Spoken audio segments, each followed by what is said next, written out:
Hi guys, so I have been wanting to speak up about this, and I recently did on my Instagram in my story, and I feel that this is a good place, if any, to talk about it as well, because all that can be done from this is positivity and positive change, hopefully, by raising our voices and speaking and being loud. So, yeah, let's get into it. I just want to start this by saying that raising your voice should not be a difficult choice. And I don't understand why it's so hard for people to just speak up about what they believe in. And I understand that sometimes they're worried about people not agreeing with them or what they have to say or if something's going to be wrong. But we should not be living in fear of speaking our truth and speaking what we believe is right.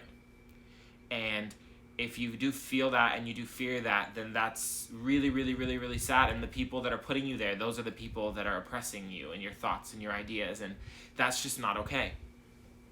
It's just not. The thing that I want to point out the most with all of this too is for all of the people out there that are saying all lives matter. Because when you say this, you don't recognize, most of these people that are saying it don't recognize what it is that they're coming across with when they say something like that and how that plays out. It's not okay to say something like that with everything that's going on. To be quite frank, all lives cannot matter and don't matter until Black lives do. We can't say that all lives matter if we're discriminating against people of color. We can't say all lives matter if people of color are being killed, beat up, taken advantage of, and having their lives be threatened, all because of the color of their skin, and then we're going to sit there and say that all lives matter? How?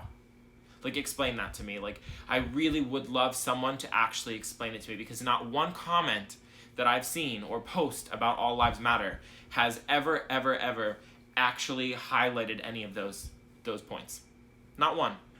And to add to this too, how are you going to sit there and care about other issues that might affect you and not care about ones that affect other people? You can't expect people to care about your ideas and your opinions if you can't at least respect theirs. Even if you don't want to support them, at least respect it.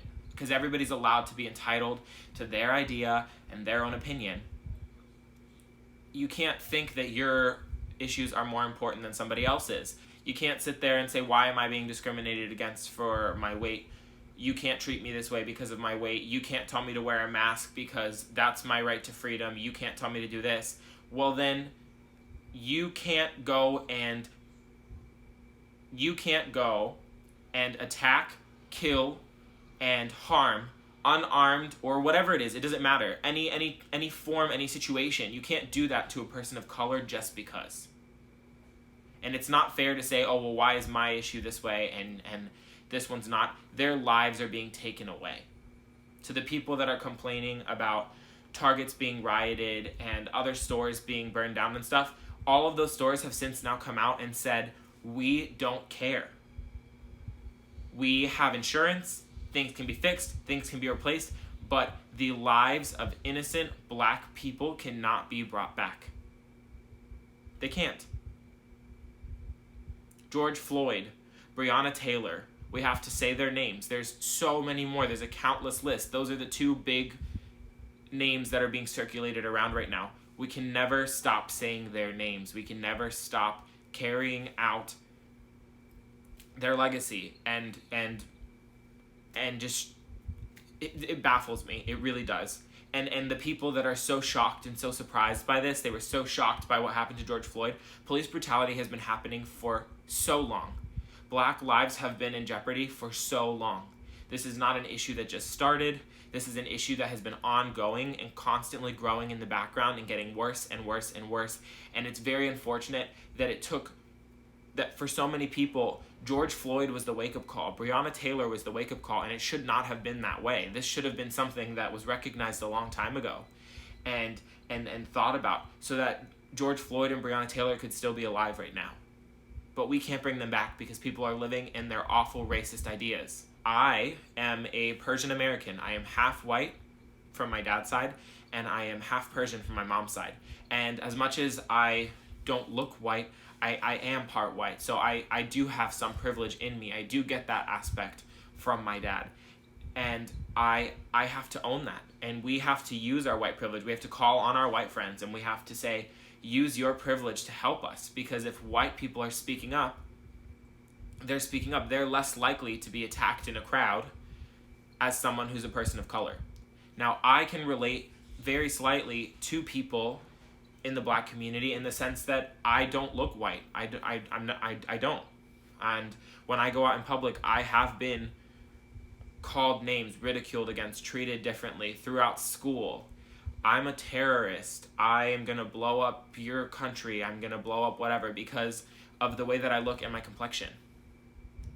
And that's just horrible. And to the haters, I say, fuck you. Literally, fuck you. Because we are not going to be silenced anymore. And that's what these riots right now are telling. And to people that are saying, why are we rioting? Why is this happening? Riots are not okay. Violence is not okay. In the past, violence is the only way that's gotten us anywhere. Rioting has been the only way. And it's unfortunate that that's the case, but it's what's happened.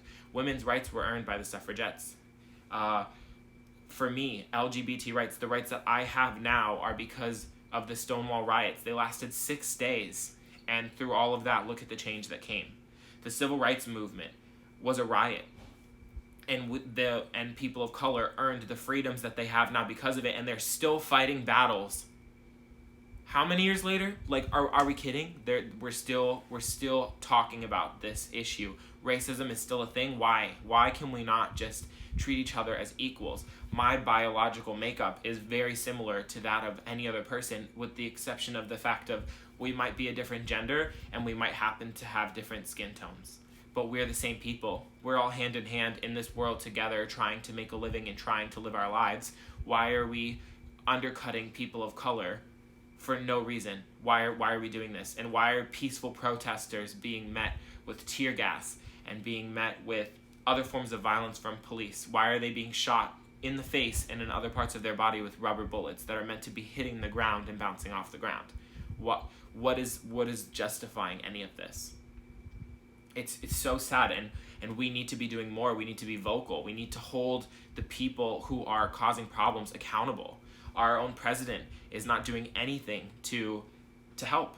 He decides, I'm going to leave my bunker after turning the lights off, which years ago had the pride colors on it because Obama actually fought for the freedoms of the LGBT community. A real leader, if I do say so myself.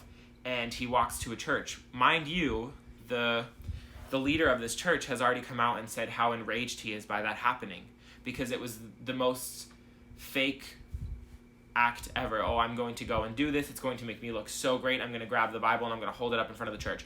And the White House themselves made a video to post about it. Disgusting. Absolutely disgusting.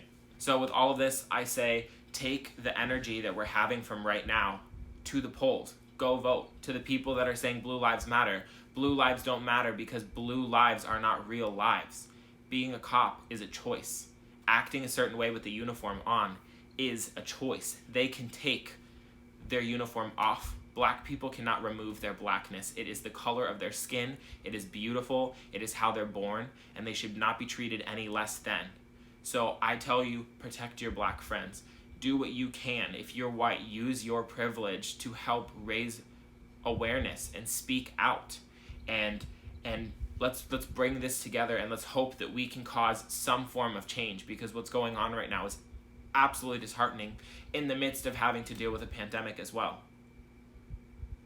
2020 has really, really been just a wild experience, and where we're at right now is just, it's so sad, and there needs to be change and things need to be done. So yeah, I don't have my usual intro in this video. I also think that in the future I'm just going to work on putting in a new one, so for the time being there won't be one, but I didn't feel that it was appropriate to really have one right now and to really do that, because this video is not like my usual one. I'm not super enthusiastic in terms of being excited, because it's just so sad what's going on right now. I want people to continue to raise their voices, to continue to be safe when doing that too, because they're being peaceful with their protests and they're being met by violence by the police. So it's not even the protesters' fault from the beginning. It's really not, and it's not even their fault throughout the thing. They're being treated so poorly for just speaking up.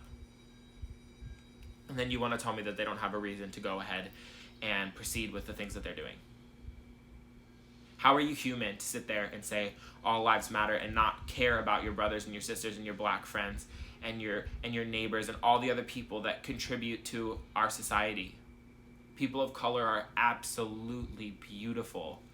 I want to close out today's video by telling all of my black friends and anybody who is a person of color who is seeing this video that you are valued. I see you. We love you. We respect you. You are amazing, amazing, amazing part of our society.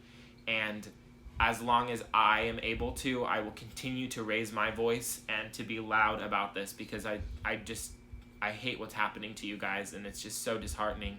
I'm going to leave some links down below as well to some charities that you can go ahead and send some donations to. There's numbers you can text in regards to George Floyd, and some other resources as well if you would like to read and to look into those things. I just wanted to say thank you guys for sitting with this one and letting me talk about it. Hopefully some of the things that I said today, if you were not aware, are a little eye-opening experience for you and makes things better. But yeah, thank you guys. As always, thanks for sticking with it. I should have another video up on Friday. If you haven't already, please like and subscribe down below. We need to keep raising awareness and keep doing good things. But yeah, I'll see you guys in the next one.